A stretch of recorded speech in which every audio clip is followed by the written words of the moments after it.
Yo, welcome to the first episode of Sea of Thieves Quick News. So it's a new little series I'm going to start here whenever they do patch updates, things that are kind of important to the game that people should be aware of. I'm just going to quickly mention all the things they do here with this series.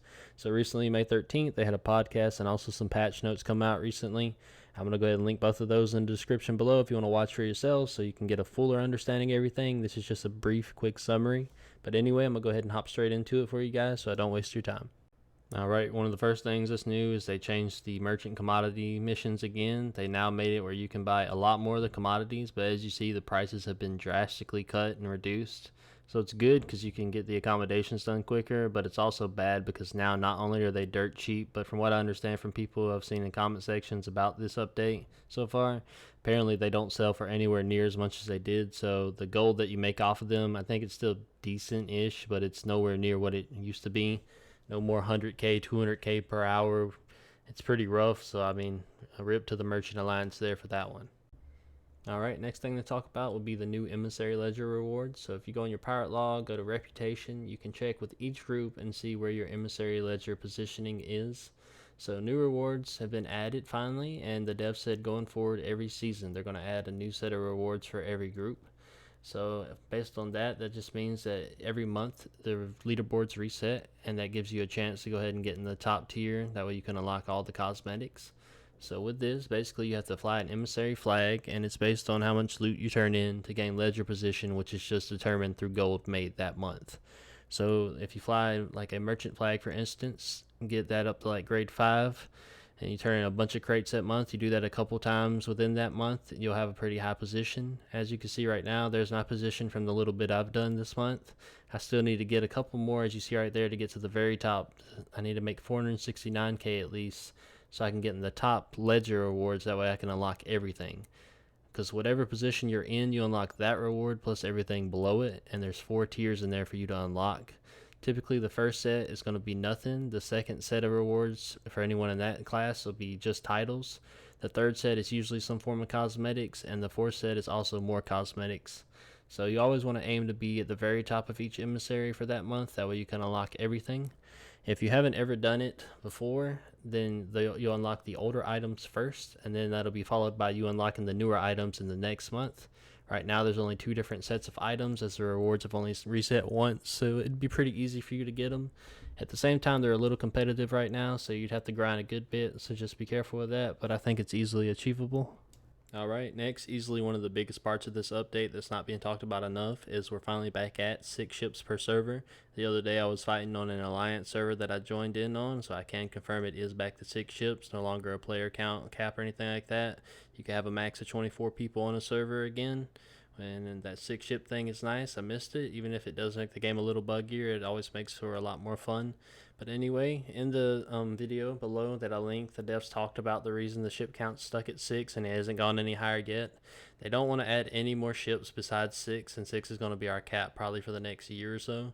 They don't want to add more because they said that the way the game's intended to be played is that you'll have 1 ship for every 12 square miles in the game.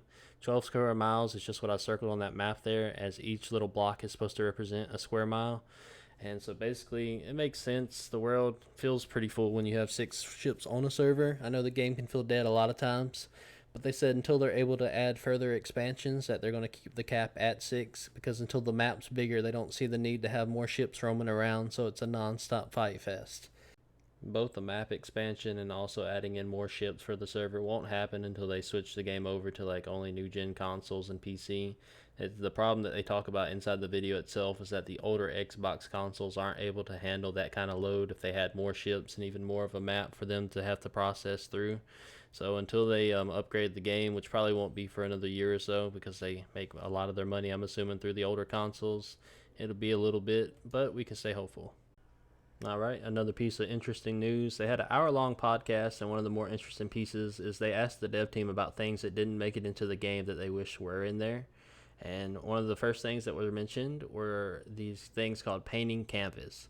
So basically it's like a screenshot. So at any point, let's say that you fought a ship off, you were fighting the Kraken, the Meg's about to bite you, anything pretty cool, you would pull out this canvas, and I'm assuming it would be something like this piece of paper right here. You would pull it out and it would take a screenshot or draw a quick painting as the dev team was explaining it, and then you'd be able to hang those paintings or screenshots up around your boat, and you'd have like memories, so when people board you, they could see your paintings, it would float up and stuff like that.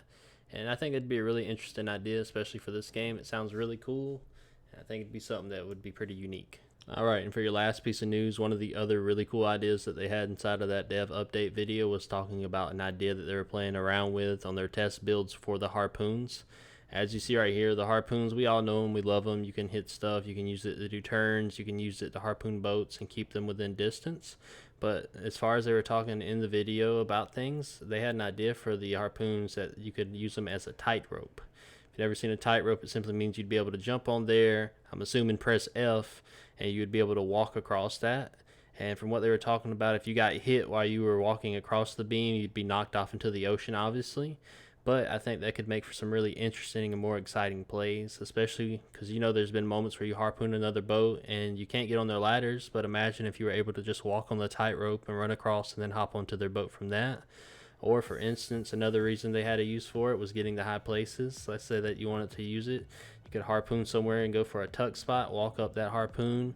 There's just all kinds of unlimited ideas, and I think that adding in that tightrope feature would be really nice for the game. Alright, and that wraps it up for today's video and all the little bitty SOT news that I think was pretty important, relevant, / fun to think about. As always, if there's anything you want to talk about or you want me to talk about, give ideas about, just leave a comment down below, anything like that. But anyway, until the next video, I'll see you guys.